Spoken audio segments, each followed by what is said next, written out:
You are listening to Off the Cuff. Now, here's your host, Adam Banks.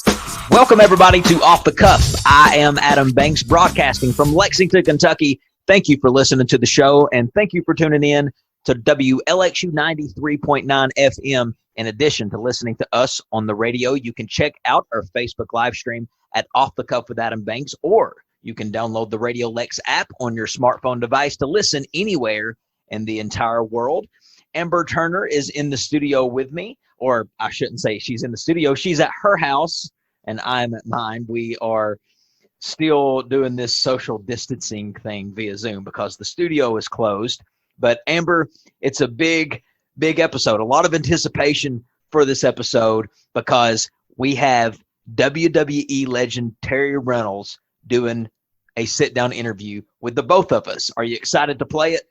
I cannot wait for all of the Off the Cuff with Adam Banks fans and the WWE Universe to hear the wonderful words out of Miss Terri Runnels' mouth. I'm very excited to play it. We conducted the interview on June the 8th, and it was originally supposed to be about a 10-15 minute interview, but Terri was so gracious and she gave us a lot more time, and we ended up speaking with her for about 30 to 40 minutes. This was a really cool thing, I think, for the both of us because we're both professional wrestling fans, and I don't know about you. I don't want to speak for you, but Amber, for me, it was so surreal when Terri popped up on the computer when she joined us via Zoom. When she popped up on the computer and when her eye contact locked onto my eyes, it was like, there is no way that this is a real moment right now. Well, I was lucky. I got just a few minutes alone with Terri before you joined us via Zoom, and just to know that I had a one-on-one conversation with one of the most beautiful, talented women in this entire world was just outrageous. And can I just say that Terri Runnels is still hot? She is still the hottest woman in the world. Well, she oozed sex appeal when she was in the WWE. Well, when she was in wrestling, period, because she was in WCW before that. And I think she just got hotter with age. I mean, yeah, she was hot as Marlena, but her as Terri Runnels with the voltage turned up, man, uncomparable. Very unbeatable, actually. She doesn't need an introduction, but I'm going to give the audience one. For those, if you don't know, you should know who she is. But Miss Terri Runnels is a retired professional wrestling manager, television host, and an occasional professional wrestler. Runnels began her professional career in WCW as Miss Alexandra York, manager of the York Foundation. She later joined the WWF, later renamed WWE, where she worked for 8 years in numerous roles. And in this interview, we really talked about just her WWE career. And there was so much more that I wanted to talk to Terri about. There was so much more that we both wanted to ask her. We could have talked to her all day. That's why we promise you folks that a part 2 is in the works. And I'm not going to say I promise and not follow through with it. Terri Runnels will be back on the show. I think that having Terri back on the show is going to be such a treat, not only for us, I mean, because we are professional wrestling fans, we're Terri fans, but I think that not only the listeners of Off the Cuff with Adam Banks, but again, the WWE Universe people want to hear from Terri. And I'm so excited to not only give them, what I'm going to call part 1, but to know that there's a potential part 2. I would love for Off the Cuff to become a hub for professional wrestlers to come on and shoot. I want them to use this Off the Cuff with Adam Banks as a platform for them to come on and just say whatever they want to say, because a lot of people don't give them that platform like they deserve. I think that professional wrestlers are the most fascinating athletes in the world, and they need to be heard. They got some cool things to say. They've got some amazing things to say. And, you and I talk about this privately, but wrestling fans are like no other in the world. And there's a reason for that. The people because they are people at the end of the day, but these people go out there and they put their bodies on the line constantly for our entertainment. And to still see that Terry, can smile and speak about, maybe taking a bump or two, it was fascinating. So let's talk about just the interview itself, because we've already did the interview. It's already been conducted. Like I said, it was on June the 8th, and she did a really good interview. And we're going to play the interview in the second segment of the show. And for folks wondering, there is a video to this interview. And tomorrow, June the 19th, that's on a Friday at noon, the video of the interview will be released on Off the Cuff's Facebook page and Off the Cuff's YouTube page. So if you need to follow me to get those pages, do that. You can follow me at The Adam Banks. That's my Twitter account. That's my Instagram account. That is my Facebook account. You can follow Amber at Ambu447 on Facebook, Instagram, because she's going to be putting it out there too. And then you could also follow Terry Runnels as well, because she'll probably be putting it out there as well. And you can follow her on Insta, Twitter, or Facebook at The Terry Runnels. And it's something that you don't want to miss, folks. It's a awesome interview. But the interview itself, there's so much that you guys are going to enjoy that she talked about, professional wrestling fan or not. She talks about what her relationship was like with the other divas backstage. She talks about the infamous Goldust and Terry Runnels interview with Jim Ross in '97. She even talks about how the creation of Marlena got started, how she came up with how the whole character of Marlena got started. So there was so much that she talked about, and I'm really excited to play it. And again, Adam said the video is going to be out on Friday, June the 19th at noon. And Ms. Terry was actually able to give us a snippet of the original design of the Marlena. I know I'm giving away a secret right now, but I want to make sure that our listeners know that there is still jam-packed information that can come from the video that we're going to release. Yeah, and that's going to be tomorrow. So, folks, keep your eyes peeled for that to come out, because the video is even better than the audio, because you get to see Terry Runnels. You get to see how beautiful she still is. So there's her social media. There's our social media. And I don't know. Should we go ahead and take a break and play the interview? I think without further ado. Without further ado, ladies and gentlemen, this is the interview with WWE legend Terry Runnels. So we're going to take a quick break, and when we come back on our second segment, we're going to have the interview. We'll be right back. Everybody, to Off the Cuff, Adam Banks here with you. It is now time, without further ado, to play the interview with WWE legend Terry Runnels. Enjoy. Hey, Terry, thank you so much for doing this. Howdy. I'm happy to do it. I will say this. I've been watching the WWE Network, just trying to do a little bit of research. I mean, I grew up watching the WWF. I mean, I started watching, I think my first episode was the Austin's Got a Gun episode. Whoa. When he broke into Brian Pillman's house, which actually I live about an hour from what is that town? Walton? Walton. Yeah, she actually was talking about when her and Dakota, they actually stayed a week here in Lexington, and guess where she went to every night? The Big Blue Martini. Oh, loved it. We've been there. Yes, we have. Had the best time. Where are you actually at? Because I know with all this COVID-19. I am in the country. Yes, the country. The country. Okay. My mom has about 60 acres, and God bless her, she had 2 strokes a few years back. And so when I was planning on going to Scotland for a couple of months, and so I was going to stay here with her. This is before COVID, and help her out, and then, go. And it's interesting. One of her friends said, "You cannot leave her." And I'm like, "Do what?" She's like, "You cannot leave her. She's not capable. Like, she doesn't need to be driving, she doesn't need to be cooking. So that put this major guilt trip on me. So then I was like, okay, I won't stay 2 months. I'll stay 1 month in Scotland, or, maybe 2 weeks now. But then COVID happened and I couldn't get to Scotland, right?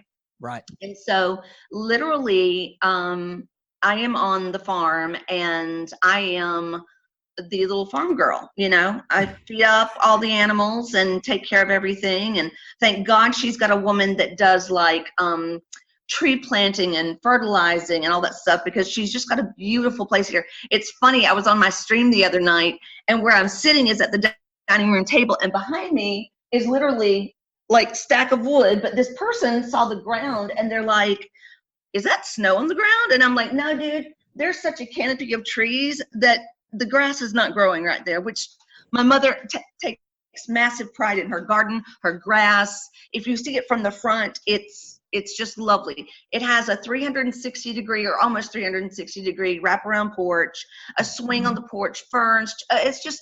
It's peaceful and lovely. However, I don't know, that this little children's book may be way before your times, but there's a book called The City Mouse and the Country Mouse. And I literally feel as though I am sitting on a fence and one butt cheek is in the country and one butt cheek is in the city. And I need both. Like, I need to be able to hunt, fish, all that country stuff, and then I need to be able to put on stilettos and go have a fine meal, smoke a great cigar, and have a glass of wine. Yeah, so I'm assuming that you still are enjoying a cigar every now and then? I don't enjoy them as much as I used to, but yes, I do. So We actually rescued baby possums on the same day. Yeah, I think you Really? Yes, Yes. you rescued one about 3, maybe 4 weeks ago. Yeah. And I actually had found one, and I remember Adam and I were speaking about it, and I said, what's the coincidence? We Right. both rescued baby possum. That's crazy. That little thing, I came that close to keeping it. I really did. And then I'm I like, did too. I hate, like, to me, adult possums are the ugliest creatures on the planet. yes, they're oversized rats. And that's the only reason I did not keep the little thing. I thought, like, what do I do if I fall in love with it, but then it gets old and I'm like, ooh, I don't want you anymore. So I gave it to I guess like a rehab, wildlife rehabber. So yeah. But Yeah. I was like mama for, a while. It was fun, wasn't it? Girl. Yeah. I love baby things. I love teeny tiny little things. Have you always enjoyed being in the country? Like, do you have country roots? Okay, so yeah, I grew up, in fact, where my mom's farm is about 30 minutes away from where I grew up. So I grew up in town, but the town is so small, it's not like town. It's not like downtown. And like on the weekends, we would come to my grandparents, and my grandfather had like almost 300 acres and cattle and pigs and chickens and, huge garden. And, it's interesting. I have to tell you guys this. Growing up, my sister, my cousins, and I, and this not only was my mom's parents, but also my father's parents, same exact situation, same exact thing, massive farming, tons of cattle, all kinds of animals, all kinds of gardens. So this is basically what would happen. Either grandmother would say to the kids, okay, kids, I want you to go cut me a mess of okra, and, depending upon what season it was, pull some potatoes, pull some onions, give me a cucumber and some tomatoes. And then every meat that we ate came from one of the two farms. And so I will never forget going to college. And the first week I was there, I went to buy steak because I'm so used to eating steak all the time, right? Right. I called home and I'm like, Mom, you are not going to believe how expensive steak is. And she laughed. She goes, yes, honey, I know. You're just spoiled because all you had to do was go to the freezer where it was freshly butchered and just, get whatever you wanted. But I didn't realize how spoiled I was to be able to eat that fresh food, both vegetable and meat, protein. And yeah, so. That sounds like the life, though. Like right now, in fact, I just called a friend of mine in Atlanta. I'm like, I've got to get out of here for a little bit because I'm going crazy. Yeah. I say this, I've said this before. What's wrong with the world today is people aren't sitting on the front porch anymore with their family like they do where we're from. Just front porch sitting is some of the best therapy that a person can get. Yeah. And Oh yeah. breaking green beans with your mamaw too. Oh yeah. I love that. Mamaw. Mamaw sounds so sweet. I had a great grandma, or mamaw. That's what I call her. But I had a mamaw, a granny, all those country Yeah. things.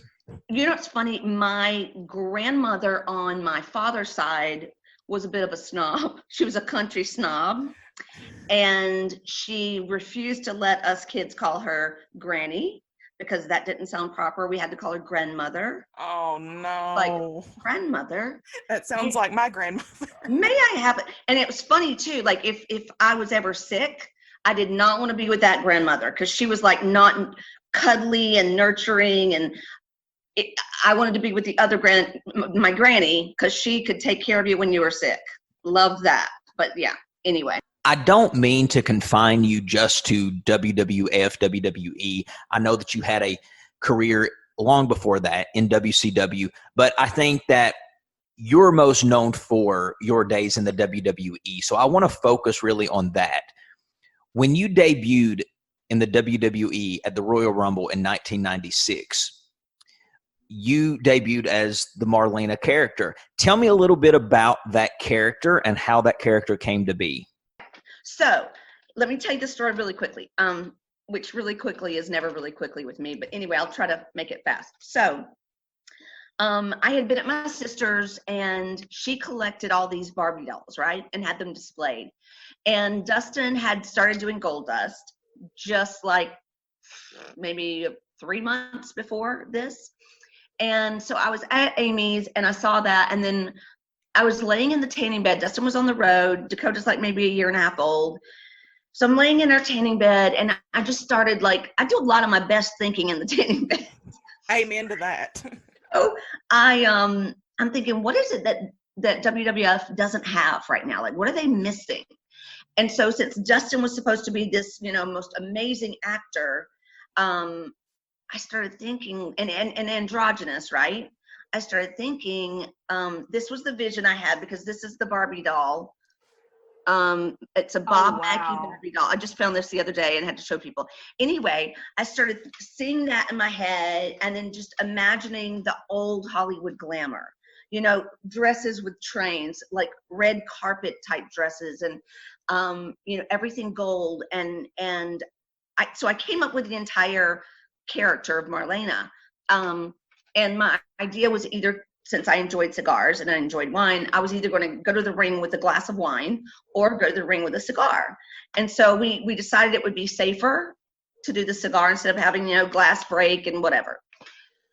So anyway, and shame for me to get drunk right there on live TV. So anyway, so like the entire character I came up with, because there was Sunny, and then Sherry Martel, which, Sherry's character.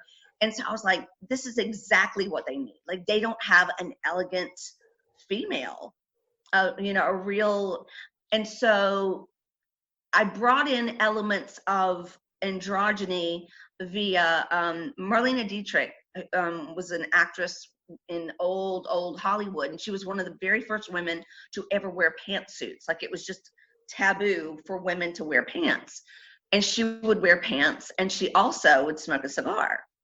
And so I'm like, that girl is after my own heart, right? Because I would sew every night, not every night, but 3 nights a week, run a bubble bath, a glass of wine, and have a cigar. Just loved it. So I called Dustin. I'm in the tanning bed. I called Dustin. I'm like, I have this idea. He's like, great, I love it. And I said, okay, cool. And he goes, call Vince. And I said, you work for him. I don't. You call him. And back during that time, Dustin was so, like, very scared of authority. Like, he was nervous as hell to talk to Vince or anyone else. Anyway, he said, no, if you want to do the character, you call, which that was his cop out to not have to call. But anyway, I said, fine, I don't have a problem, speaking with anyone in authority. So I called, and I get a phone call back from Pat Patterson. Do you guys know who Pat Patterson is? Oh, yeah. Oh, yeah. All right. So So anyway, Pat calls me, and I give him my idea, and he gives me this kind of obligatory, thank you, but no thank you. We're just not interested in doing that right now. And I was like, okay, no big deal. I literally put it out of my mind. I'm like, I love being a mom. That's my greatest thing ever. I didn't think another thing of it. And then maybe a month or two went by, and I was actually at my grandparents', and he called me. He said, what are you doing? Because it was just a few days before Christmas. And I said, I'm at Gran and Granny's, what's up? And he said, pack your bags. They want to do your idea. I was like, are you kidding? Like, I was shocked. I was, I just figured, they had no interest. Anyway, so yeah, it's just like, I love that character because I created her. Like, I knew when young talent today asks me to like watch a match or help them or tell them, what to do better, the first thing I ask them is, tell me about your character. So often what they'll tell me is what I can already see. Like, I'm supposed to be like a big meathead from the gym, and and that's, I'm like, you don't know your character. Like, if you don't know your character, the audience is not going to know your character. And so I try to teach them, like, when you are driving and someone cuts you off, instead of you responding in your mind or with your mouth the way you would, do it in your character. What would your character say? Like, when you eat breakfast, what would your character eat for breakfast? Start literally 24/7 living with your character, Living in that. learning. Yes. Because once you know who you are as a character, you can convey it, and they will buy into it 100%, right? So, yeah, I mean, I knew who that character was because I created her. I knew exactly, what she did 24/7. And so, yeah, that was fun. That was a really long way. Like, I went down a rabbit hole. What was the actual question that you asked me? Well, I mean, ever since you actually brought that up, I got to ask, in 2020, would Marlena switch to vapes instead of cigars since smoking is not allowed in certain arenas? No. She would just go teetotal. She'd smoke afterward. Okay. Well, my original question. What's funny though is, initially, I think it was like the first month, Vince would not let me light the cigar. And I'm like, Vince, it looks so stupid. And it was Pat Patterson who finally, like, me and Pat both like getting on him saying, that's the whole thing, the smoke, and so finally he said, okay, fine, you can light it, but God damn it, don't do it until right before you go out. I don't want to smell that shit. Which is funny because they had him on the cover of Cigar Aficionado years later. So anyway, yeah. What were you smoking? Well, I have a dear friend who owns a prestige cigar brand. His name is Rocky Patel. So I would smoke a lot of Rocky Patel cigars. I love Padrones. I loved Davidoff. I was a fan of some of Davidoff's stuff. I smoked the little Avos here and there. I never liked Cubans. So yeah, I was pretty domestic in terms of like Nicaragua, Honduras, places like that is where the tobacco that I smoked came from normally. Well, your character, Marlena, it definitely got over with the audience. And I have to ask, since your character was getting over, did that cause any heat between you and the boys backstage? No, why would it have? Because some of the characters that they was going out, sometimes the audience wasn't resonating with, but yeah, you and Gold Dust, they were all about it. Oh, they hated us. They hated us in the beginning, which is exactly what they should have done, right? If we were doing our jobs correctly, they should have hated us. No, but Dustin got a lot of heat in the beginning because, like, Scott Hall didn't want to work with him because, he was, like, I guess homophobic, and he felt like that was just too much for him. But, eventually everybody came around and lauded Dustin because he was doing such a great job with the character. I mean, you're talking about a 6'5", cowboy boot wearing, tobacco chewing Texan that is playing this character to a T. And yeah, I still don't know where Vince came. I don't know the connection. I need to ask this Vince before he dies or before I die. What was the idea, the impetus for the character Gold Dust, and what was it that made him connect that with Dustin? Have no idea. Right, because they're I would his love to know that. character versus the character that he was in real life. His true life Yes. character was totally different. Because let's face it, the natural Dustin Rhodes in WCW, that's Dustin. Dustin was being a little bit amplified Dustin Rhodes, I have to COVID cough every once in a while. So I got tested the other day and I'm negative. I'm so excited. Good news. Yes, I'm not having any symptoms, but I feel like that the less I know, the better. So ignorance is bliss. I'm not trying to get tested. That's funny. I know, like every time I cough, I go, was that a COVID cough? Anyway. But with the other ladies in the Federation at the time, Sunny, China. That's what you asked me. How did I get along with them? Yes. Okay, so when I got there, it was just Sunny and I. And then a short while later, they brought in Sable. Sable hated Sunny and Sunny hated Sable. I had no respect for Sable because of the mother she was. I didn't agree with the way she would leave and go on the road with Mark, her husband at the time, for 18 days, 12 days, and leave her daughter at home.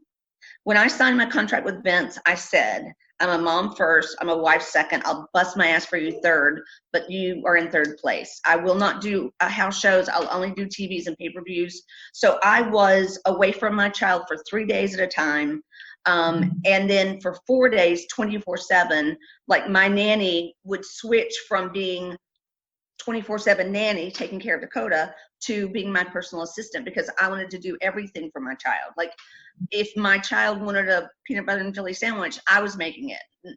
Nobody else was, And so my before I would ever hire them, I would tell them, you're going to switch roles when I get home.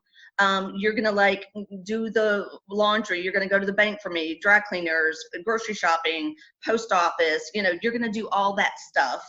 And I'm mom, So, and so I just didn't have respect for her in the way she was a mom. I just didn't. Sunny treated me like she called me Mama Tear. And I really tried to encourage her to do good things. And sometimes she listened and sometimes she didn't. But literally this would be the scenario in the dressing room when it was just the three of us. I would be in the middle, putting on makeup, doing whatever. Sable here, Sunny here. And whatever one wanted the other one to know about, they would tell me so that the other one would hear it. So like, you're not going to believe what I did. And like stuff like that they wanted the other one. And it was just like, get me out of here. It was uncomfortable. And then Joni came in and it's funny, Dakota, the minute she met her, she fell in love with Joni and she called her Miss Big Joni. And so I'll never forget, I think it was WrestleMania 13.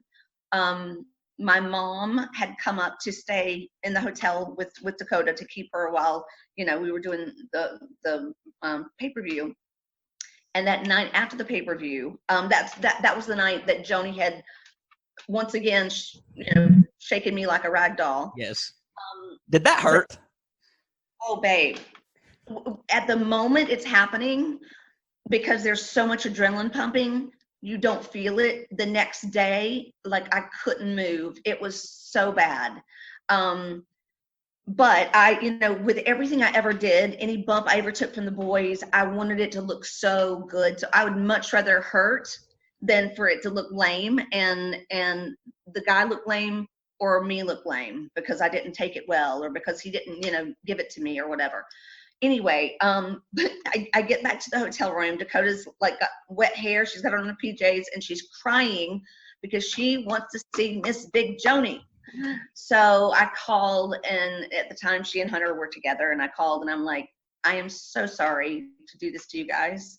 Do you mind if Dakota comes up and says goodnight? And they're like, no, come on. So, I mean, she was just very good with Dakota, and we have fond memories of Miss Big Joni. I hated the turn her life took, it made me so sad. But anyway, we prefer to remember the early days and the good days. So. Right. All right, guys, I'm going to pause the interview right there because we have to take a quick break. I hope you're enjoying the interview so far, but there is lots more with Terry Reynolds coming up after these words. Stick with us.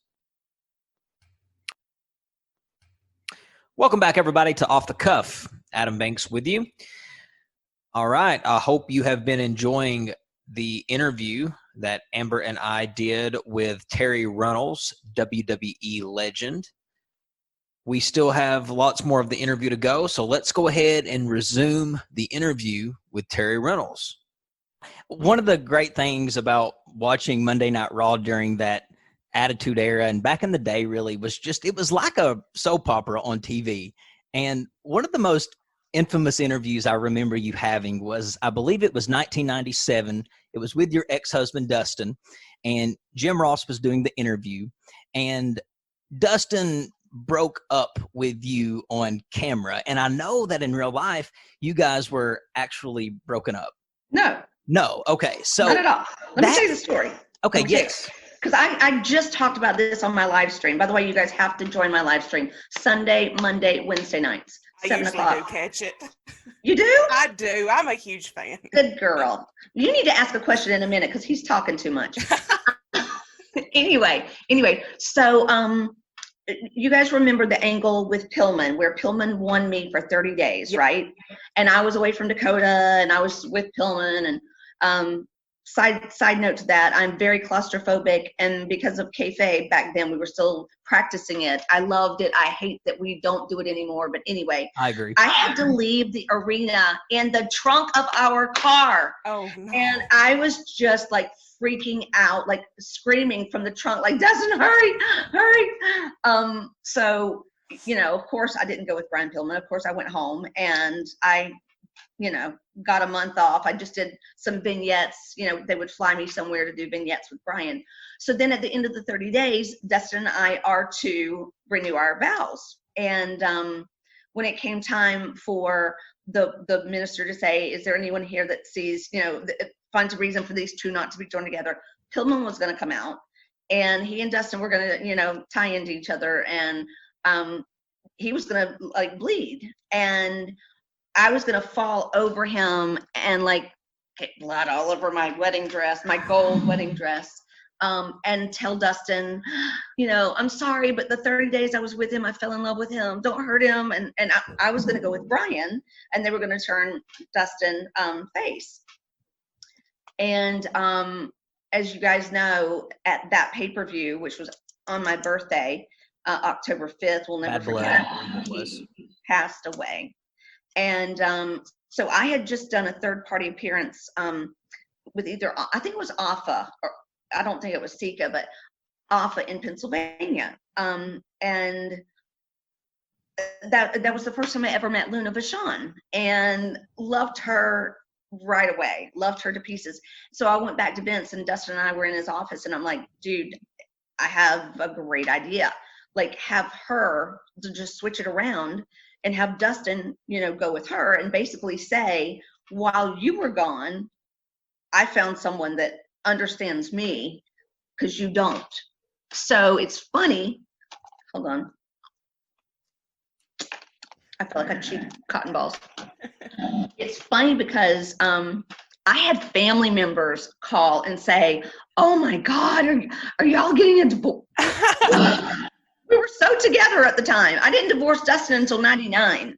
And like, but when I look back at that, like, I'm kind of proud of myself. I think I did a darn good acting job on that one, right? It was so believable. I felt so uncomfortable watching it.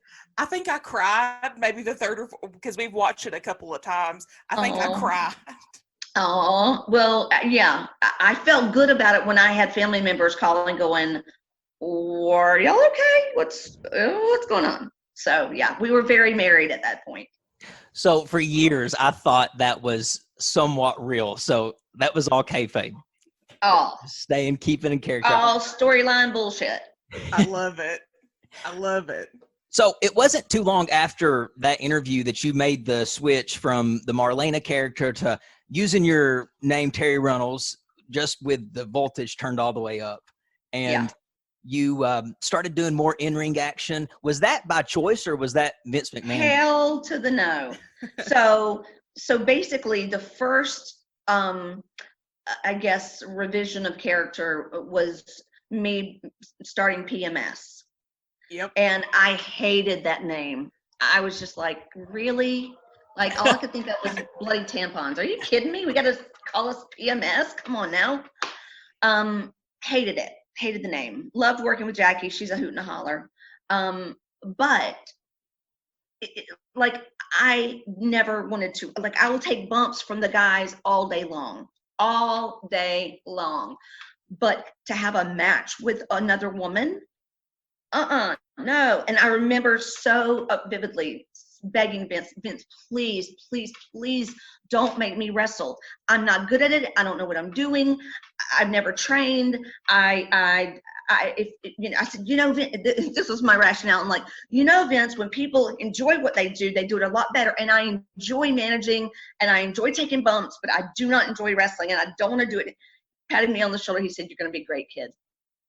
So literally, and I said this the other night on the live stream, find me another female or male, either one, that literally hours before going live in front of millions of people, you are taught a few moves, and like I had to learn it like a dance.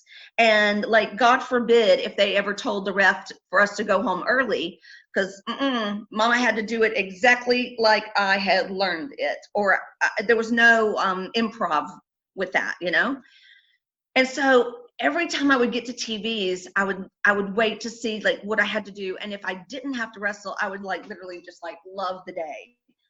If I got there and saw I had to wrestle, I was just like, I was sick to my stomach all afternoon. Like I could throw up all afternoon. But even though my wrestling isn't great, and even though I had like, think about the things I had to wear too, and hanging out. No complaints. Yeah. No complaints here either. Anyway, to be uncomfortable wrestling and then to have your ass hanging out, I remember like every time right before you would see me come out of the Titantron, I mean, literally I could have thrown up. But the minute I walked through, I tried so hard to own it and just pretend that I wanted to do it and that I could not get through fast enough and get back to the dressing room fast enough. I hated wrestling. See, it did not come across like that though. You really, I want to say that you really exude. I mean, a lot of the things that I wanted to be as a woman, because I also would watch, like I was telling Terry before you got on, Adam, we've been friends for, about 23 years. So that was one of the things that we used to talk about when we were younger was wrestling. And I have to say, watching it as a young female to see how I am now, like I like to think that you're one of the people that gave me the confidence that people always tell me they love about me, because you showed me what it was like to be beautiful, but you also showed me what it was like I can whoop you real easy, because you did, and you made that transition just so flawless. Bless so you. It kind of baffles me to hear that you got nervous too. I don't know. I just tried to make sure no one knew it. And we didn't. Nobody knew. And nobody knew that moments before I was going, no. You were about to Absolutely not. Did you have a desire once you started to get in the ring and wrestling to become the women's champ at all? No, and I'll tell you why. In order to be the women's champ, you've got to go on the road. You got to do house shows. And again, I was not going to trade my kid for a bigger role. They could have at any point given me more, put me at a higher, I guess, star rating. But because I had set those parameters and said, pay-per-views and TVs only, you can't have someone with the belt who's only doing TVs and pay-per-views. They got to go on the road and they got to defend that belt. And it was just something I wasn't willing to do. So. I feel like with every year that you were in the WWF, it was changing dramatically. 96 was different from 97 to 98 to 99. What was your favorite era to work in? 2002 was my favorite year. Ooh, when you I'm was doing getting the there. backstage, when you was doing the, I know you used to host a show with, I used to Access. like Coach. co-host with Jonathan. Loved doing that show. Loved doing that show. When the whole the first ever, the what was it? I wanted to say an auction. That's not what. When they divvied everyone up between SmackDown and Raw. Oh, the draft. The draft. The draft. I will never forget.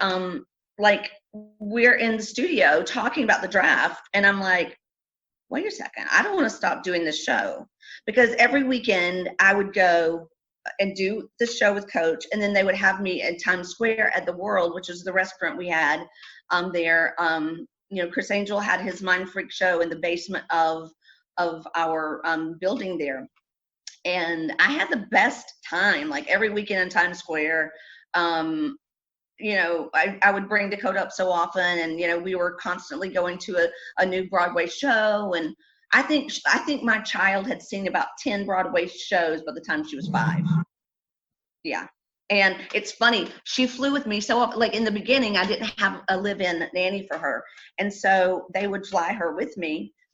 And this is like way back in the day where, they hand wrote out tickets and stuff like that. And, you went to the actual airport to get a ticket, you didn't online it or anyway. So I'm there with her. She's like maybe 3. And I was going to fly her to Texas to see her Aunt Chrissy, which is Dustin's whole blood sister. Yeah. His only full-blooded sister. And so, I said to the gentleman, I said, I want to use her Sky Miles to fly her out. And he's like scoffed. He's like, ma'am, it takes 25,000 miles for a round trip ticket. And I was not rude back. I said, sir, I think if you'll look at her Sky Miles account, you'll see that she has that and then some. And I will never forget him pulling it up and going, oh my gosh. So she was my little road warrior, my little travel buddy, and we had the best time together. We would fly, and Daddy was already on the road because he did house shows and stuff. And so we would fly in and meet up with him, and half the time Dakota and I would get in, and I wouldn't let her jump on the bed at home, but one of the luxuries of being on the road, in every hotel, she got to jump on the bed. And so she loved that. She loved jumping on the bed, ordering room service. This kid, let me tell you 2 stories about traveling with her. She was so used to being on the road. And both of these stories I'm going to tell you, she was about 3 or 3.5. Because Destin was already on the road, I had to pack for me, my character, those long dresses, because back then I did Raw and SmackDown before I would fly home, right? So, and if I had a pay-per-view on top of that, you've got the pay-per-view dress, the Raw dress, and the SmackDown dress. So a lot of clothes for Marlena, a lot of clothes for me, clothes for Dakota, the car seat, the whole thing. I get everything packed up, deal with Atlanta traffic, get to the airport, park, schlep everything in with my kid, dragging my kid, dragging all the stuff, and go through security. Finally, we get to the airplane, and I sit down like totally exasperated. Dakota's right here in the window, seat 1D. I'm 1C, and the flight attendant says, ma'am, what can I get you to drink? And I said, a Bloody Mary and an apple juice, please. This little shit doesn't miss a beat. She turns around. She was looking out the window. She turns around and she goes, make that 2 Bloody Marys, please. She didn't know what a Bloody Mary was, but I think she was thinking like, well, if my mom is having a Bloody Mary, so am I. So I popped. The flight attendant popped. We were like, oh my God, that's the funniest thing. And then the other thing that cracked me up, we were at home, and it was in the morning, and she was in bed with me, and because Dad was on the road, and she goes, Mommy, I think that I would like some. No, she said the words room service first. From room service, I would like some bacon and some pancakes. And I said, Angel Pie, do you realize that we're home Like, I am room service. Like, we're not in a hotel. Like, this is home. Like, she was just so used to being in hotels and room service. And yeah, so it was just funny when she was like totally serious. Like, she was going to order room service at home. Bless her heart. Well, I love let me just say really quick. It says here at the top that we have a remaining time of 1.5 minutes left. Holy crap. Okay. I know. So is this just going to cut us off, Amber? Is that- It will, unfortunately. Okay, so We can do this again sometime, guys. Please. I would absolutely love to. I Hey, love you too. I mean, Terry, you can go ahead and give me that follow back on Twitter or Insta. You know, I'm following you. Do me a favor. Yes, ma'am. Get both of your usernames to Martin. I'll do that. I'll get Okay. it. And Will he do. is so amazing, by the way. I just want He's you to my know that. bestie. He's my bestie. He's so nice. He really is. Thank you. I will tell him that. Yes. And yeah, and if you guys are on my live stream, make sure you'd say who you are so I'll know. Yes. Oh, Okay. Before we jump Absolutely. at him, I'm saying one thing. I just want you to know that Royal Rumble 2000, you in that bikini was quite possibly the hottest thing in this entire world. And I just want you to know I am very happily married to my husband, but you, yeah, that was great. When you Thank you. bent over those ropes, and I was like, oh my gosh. I'm like, I have to do my thing. I have to do my rope thing, even though I'm, and that was during my nude phase. Everything I had, I was like nude boots, nude outfits, nude. Yeah. You were incredible. loved it. Looked Thank you. incredible. Loved Terry. it. Someone stole that suit too, and I have no idea. If you ever see No. something- It was me. It was You me. guys have a great night, and let's do this again.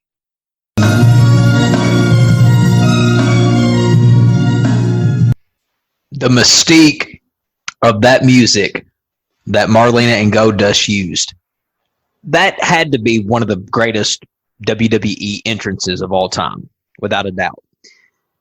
All right, ladies and gentlemen, I hope you have enjoyed this special edition episode of Off the Cuff where we interviewed WWE legend Terry Reynolds.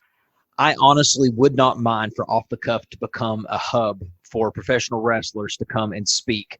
I don't think there's anyone more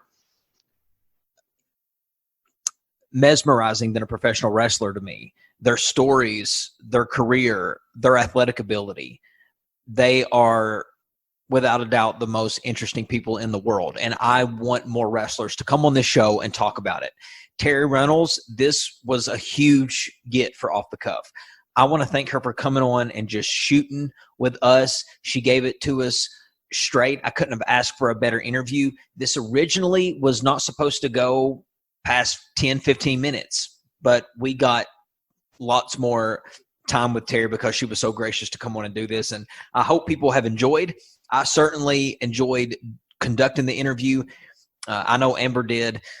Ladies and gentlemen, if you missed this interview, if you're just now tuning in and you missed the broadcast, make sure that you subscribe to Off the Cuff's YouTube page, Facebook page. It'll be on there if you want to watch the video, or you can listen to the audio on the podcast by going to iTunes, Spotify, or pretty much wherever podcast can be listened to. But I want to say that tomorrow, June the 19th at noon, Off the Cuff will be releasing on Off the Cuff's YouTube page and Off the Cuff's Facebook page. We will be debuting this interview, the video of the interview. So if you want to watch the Zoom conversation that me, Amber, and Terry had, that will be posted to Off the Cuff's YouTube and Facebook page so you can check out the video. All right, ladies and gentlemen, I want to thank you for tuning in to another episode of Off the Cuff. I'm Adam Banks. Thank you, Amber Turner, for co-hosting the show. And we're going to end the show with Terry Reynolds PMS music. I hope everybody remembers that. And I hope you enjoy. I really do hope you enjoyed the show. This has been one of my favorites since I've been doing this. All right, ladies and gentlemen, we'll see you in the next episode.